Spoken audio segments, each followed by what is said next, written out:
Paksila, Paksila belum ada, jadi bisa Asia aja yang Silakan, sampaikan. nggak apa-apa. Baik, Assalamualaikum warahmatullahi wabarakatuh. Selamat sore semuanya. Di sini pertemuan 11 kita bakal ngejelasin tentang pengembangan model konsep rekayasa nilai TI pada chapter 5 referensi 2. Yang pertama itu ada model konseptual rekayasa nilai TI. Model konseptual rekayasa nilai TI ini ada meta-analisis yang pertama. Meta-analisis adalah metode penelitian untuk menelusuri kolerasi satu dokumen dengan dokumen lainnya yang berguna untuk menemukan benang merah konteks topik yang sedang ditelusuri. Pada buku konteks topiknya adalah kolerasi berbagai subsistem atau komponen dalam membentuk model nilai TI sebagai sumber daya yang mampu mempengaruhi kinerja organisasi perusahaan. Nah, berikut merupakan langkah-langkah metode meta-analisis yang ditempuh dalam buku ini. Yang pertama, ada mengumpulkan karya penelitian yang membahas peran TI dalam perusahaan atau entitas bisnis.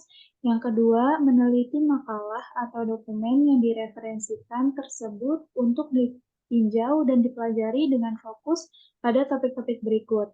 Yang pertama, ada pandangan-pandangan sumber daya dan sumber daya TI. Lalu yang kedua ada nilai TI, yang ketiga kapabilitas perusahaan, dan yang keempat ada kompetensi inti perusahaan dan kinerja perusahaan.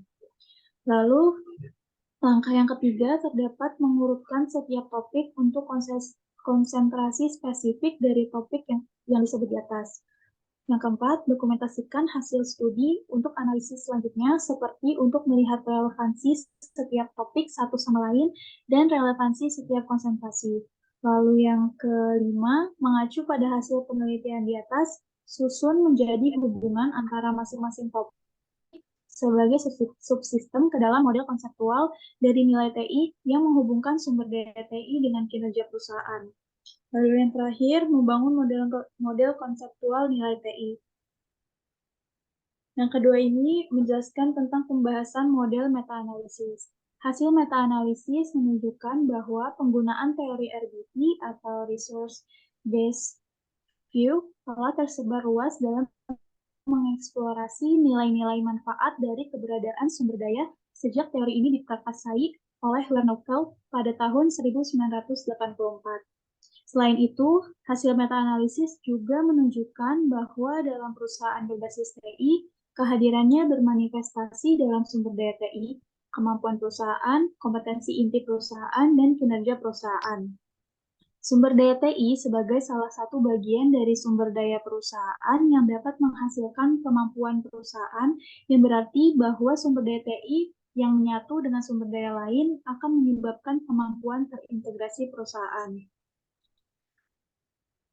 Peran TI ini untuk kinerja perusahaan telah terjadi sejak lama berdasarkan bisnis faktual bahwa eksploitasi TI adalah suatu kebutuhan sebagai faktor strategis. Didorong oleh tekanan kompetitif, tuntutan pasar, dan kebangkitan teknologi. Masalah pemanfaatan TI adalah bagaimana menggunakannya secara efektif dan efisien, di mana istilah yang efektif mengacu pada kinerja proses yang dicapai oleh langkah yang tepat dengan biaya yang masuk akal. Mengacu pada istilah efisien, untuk alasan tersebut, metode nilai TI adalah untuk menghasilkan model-model yang diusulkan menggunakan pendekatan meta-analisis guna menawarkan sudut pandang yang lebih komprehensif dalam mempelajari nilai-nilai TI. Lalu yang kedua, terdapat model Structural Equation Modeling atau SEM. Berikut ini yaitu akan membangun model yang dengan hasil model dari meta-analisis dengan menggunakan pendekatan SEM berbasis varian. Langkah pertama pembangunan model konseptual tersebut adalah membangun hipotesis. Berikut ini merupakan hipotesis penelitian pada buku ini. Sumber daya TI dianggap sebagai sumber daya organisasi yang berharga yang dapat meningkatkan kemampuan organisasi dan akhirnya mengarah pada kinerja yang lebih tinggi. Berikut terdapat hipotesisnya. Hipotesis yang pertama, ada hubungan positif antara sumber daya TI atau ITR dan kemampuan kapabilitas TI atau SC. Hipotesis kedua, adanya hubungan positif antara kemampuan TI dan kemampuan TI FCC. Lalu yang hipotesis ketiga, adanya hubungan positif antara kompetensi TI FCC dan kinerja perusahaan FT. Di sini terdapat model matematika. Berdasarkan hipotesis tadi, dapat dikembangkan diagram alur untuk menunjukkan hubungan kausalitas antara variabel laten sebagai model struktural seperti gambar berikut. Nah, di bawah ini adalah gambar dari model struktural. Model struktural akan ditentukan oleh persamaan struktural di bawah ini, dengan Y, beta 1, dan beta 2 mewakili koefisien persamaan struktural dan varians kesalahan untuk model struktural. Lalu selanjutnya ada metodologi pembentukan model SEM dibagi menjadi dua, yaitu analisa dan analisis data. Untuk analisa, ada dua jenis data. Yang pertama adalah sejumlah makalah atau referensi sebagai bahan untuk melakukan kegiatan meta-analisis seperti yang dilakukan di atas. Yang kedua adalah data mentah untuk menguji beberapa hipotesis yang dibangun berdasarkan analisis SEM. Pendekatan ini menyediakan penelitian dengan dua model. Yang pertama, model struktural atau dalam dan model pengukuran luar. Kedua model membutuhkan pengujian untuk meyakinkan hipotesis. Lalu untuk analisis data, proses komputasi mencakup algoritma PLS, perhitungan VMix PLS, bootstrapping, dan blindfolding. Semua proses adalah untuk menguji data sehingga dapat menghasilkan data yang bisa dihitung dan model konseptual akan dianalisis dan diterima. Menurut hasil pengujian perangkat lunak, analisis kemudian dilakukan untuk menguji model luar, model dalam, dan hipotesis. Berikut terdapat pengujian struktural atau SEM lengkap dari nilai TI dan parameter model pengukuran seperti gambar di bawah ini. Yang tabel sebelah kiri terdapat tabel parameter model pengukuran yang dimana terdapat tabel original sample, lalu sample mean, standard deviation, standard error, dan test statistik. Lalu yang tabel sebelah kanan yaitu analisis visualisasi PLS SEM dari nilai TI. Selanjutnya ada outer model testing. Di sini indikator variabel laten nilai TI dibangun di atas model pengukuran reflektif. Ini ada tabel dari outer loadings dan cross loading. Di mana untuk outer loading itu terdapat FP, FC, FCC, dan ITR. Cross loadings juga begitu. Lalu di sini tadi ada yang tadi outer model testing, kalau yang ini inner model testing.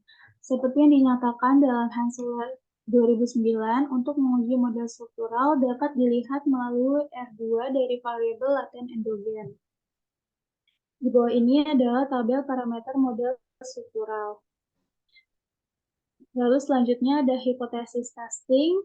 Dapat dilihat bahwa hubungan antara ITR dan FC signifikan ditunjukkan oleh statistik T sama dengan 31,397 yang dimana lebih dari 1,9. Di bawah ini termasuk tabel dari parameter model struktur. Selanjutnya ada pembahasan pada model SEM. Rekayasa nilai TI adalah upaya untuk menciptakan nilai-nilai TI, sehingga akan memberikan peran yang signifikan untuk meningkatkan kinerja bisnis. Rekayasa nilai TI dapat dimanuver dengan mempelajari variabel manifest sebagai variabel yang dapat diamati di satu sisi. Berdasarkan teori RBT, model nilai TI dibangun berdasarkan kualitatif. Namun menurut model nilai TI, selanjutnya rekayasa nilai TI akan dilakukan dengan menggunakan fleksibilitas model dalam hal manipulasi matematika. Namun manipulasi harus memperhatikan kebutuhan bisnis karena rekayasa nilai TI secara substansial berkaitan dengan peningkatan kinerja bisnis. Rekayasa adalah kebalikan dari analisis permodelan yang telah dilakukan di atas, yang dimulai dari sumber daya TI yang mengarah ke keunggulan kompetitif. Kemudian rekayasa nilai TI adalah sintetis keunggulan kompetitif terhadap sumber daya TI.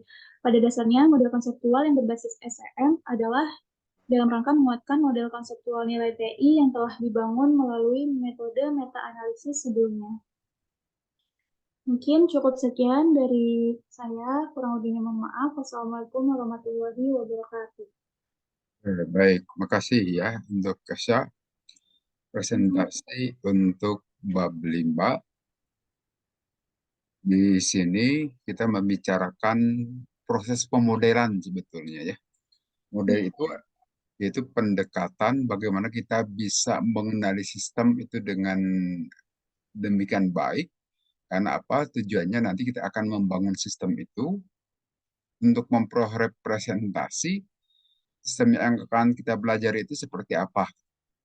Nah, dalam hal inilah ada dua cara yang tadi dipresentasikan, yaitu melalui meta-analisis yang pertama, kemudian berikutnya dimodelkan menggunakan SEM dalam rangka memperoleh penguatan bahwa model itu sudah bisa dibentuk. Dan ini harus dilakukan klarifikasi ke sejumlah pihak atau validasi bahwa model itu sudah memenuhi melalui survei.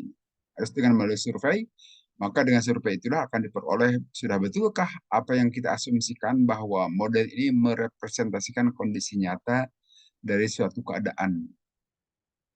Oke, silakan. Untuk berikutnya kita diskusikan ya.